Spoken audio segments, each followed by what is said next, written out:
I am Miss Grace, and I am glad to welcome you all in LACA Library's storytelling program, Learning Books, Stories from the Heart. Have you ever dreamed of being a king or a queen?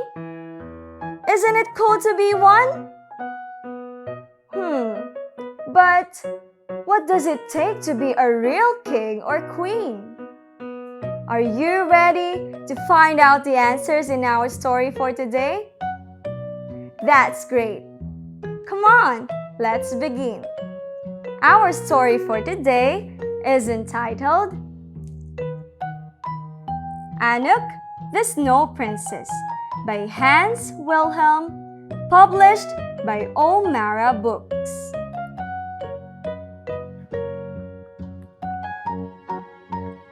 Far, far north, where the polar winds blow, is a land of ice and snow called Northland. In a huge palace lived a mighty polar bear king and his 3 daughters, Aki, Taki, and Anook. Anook was the youngest and, of course, the smallest polar bear princess. Her sisters teased her all the time. Do you also tease your siblings, angels? That's bad. Anook wished she could speak up, but she was shy and never knew what to say, so she just kept quiet. "Ladies," said Tuk Tuk, the royal seagull, "you will never become queens if you are so mean and cruel to Anook." "Nonsense! I will be queen," insisted Aki. "Oh no, you won't! I will!" growled Taki. "Our father is very wise," whispered Anook. "I'm sure he'll choose the right one of us to be the next queen." One morning, Tuk Tuk gathered everyone to listen to a royal announcement. "Tonight," he squawked, "the king will choose our next queen. He will choose the daughter who shows him the most love and loyalty."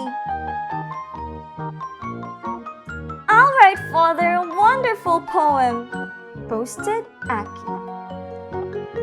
"I'll sing him a beautiful song," Taki said. "Oh dear," thought Anook. "I'm too shy to talk in front of everybody. Maybe I could catch him a fish instead." But Anook had never caught a fish before. She tried all day long without any luck. She was about to give up when suddenly there was a loud splash. Anook plunged her paw into the icy water and caught a huge golden fish. It wiggled and waggled, but she didn't let go.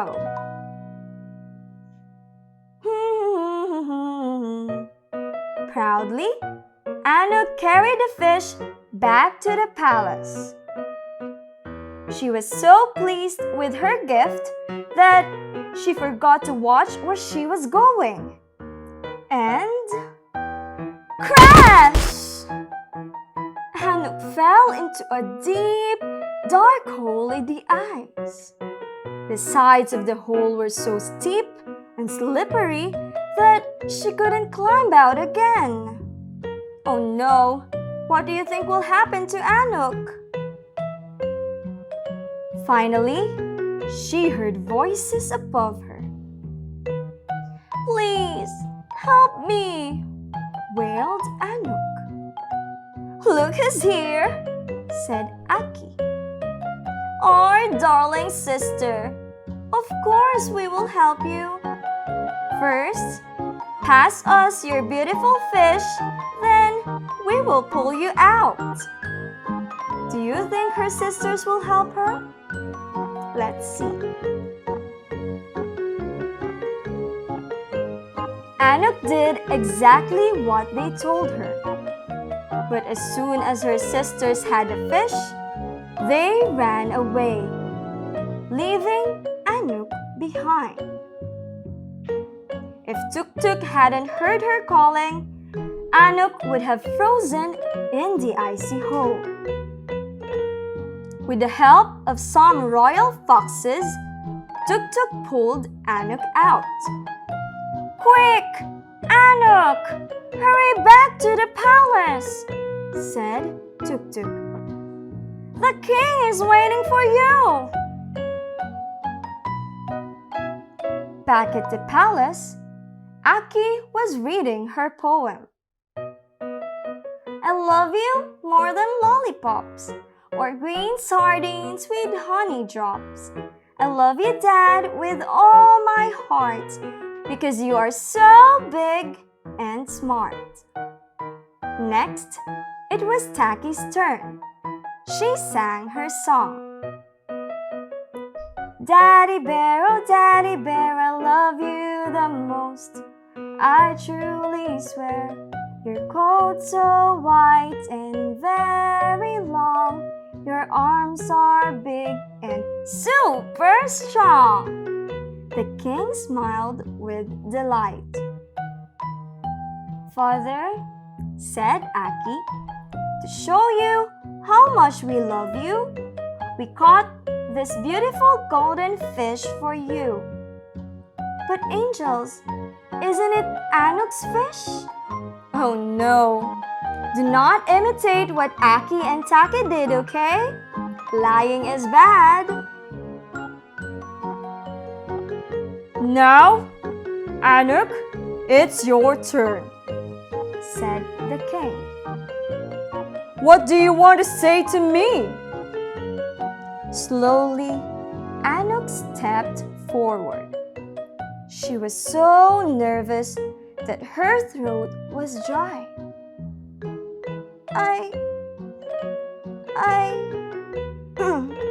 I love you, Father," she whispered. "Is that all?" roared the king. "Nothing more? Anook, you have displeased me greatly. Your sisters will both become queens of Northland, but I never want to see you again. Leave my palace, now!" Poor little Anook. With tears in her eyes, Anook fled from the palace. She ran across snow-covered fields, frozen seas, and icy mountains. When she had no more strength to run and no more tears to cry, Anook lay down to sleep. Suddenly, she heard a little sob. There, shivering in the snow, was a tiny wolf cub. "Hello, little one," said Anook gently. "Are you lost too? Snuggle up with me. I'll keep you warm." Soon, they were both fast asleep. Next morning, when Anook and the cub woke up, two wolves were standing beside them. "How can we ever thank you for saving our cub's life?" the wolves asked. Shyly, Anook told them all about Northland and how her father has sent her away. Just as she was finishing her story, Anook turned around. She couldn't believe it. 100 pairs of eyes were watching her. 100 pairs of ears were listening to her story. "Stay with us, Anook," begged all the wolves. "Stay with us for as long as you like." So Anook stayed with the wolves. They taught her how to run and hunt and how to play.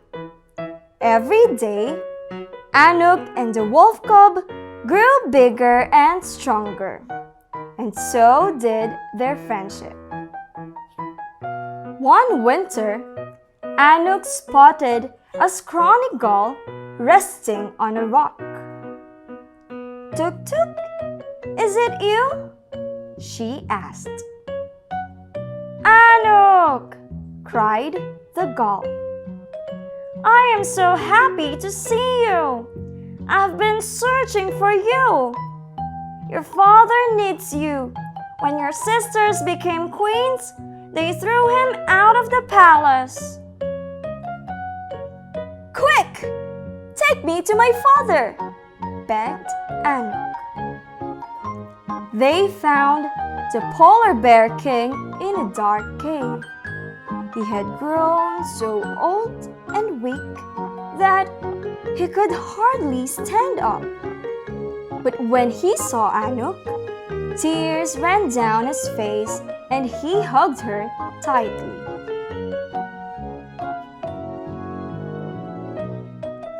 "Dear Anook," he cried, "your sisters have ruined Northland, and I treated you cruelly and sent you away. Can you ever forgive your silly old father?" "Oh, Daddy," said Anook, "I love you. My friends and I will take you home."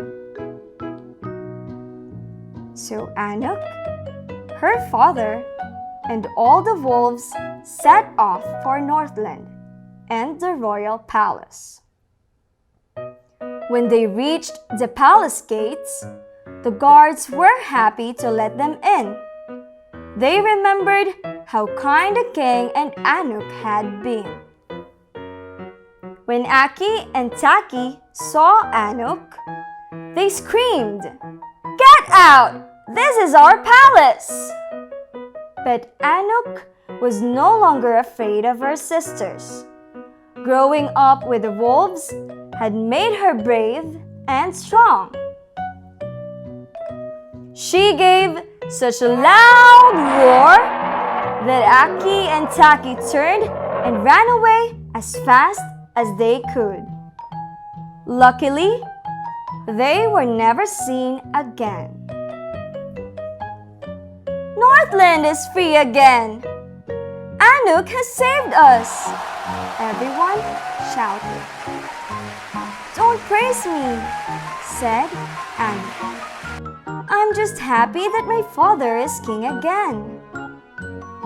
"No, Anook," interrupted the king. "You must be queen now. You have shown us all how good and wise you have become. You will be a wonderful queen." At last, it is now Anook's turn. A cheer went through the crowd. "Hail, Queen Anook!"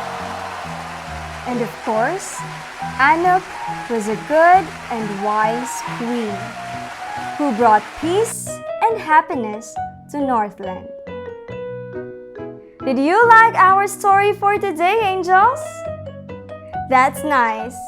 Remember, being a real king or queen needs to be selfless and has humility. Just like our verse from Philippians chapter 2 verse 3, it says, "Do nothing from selfishness or empty conceit, but with humility of mind, let each of you regard one another as more important than himself." Thank you so much, angels, for watching. We'll see you again next time.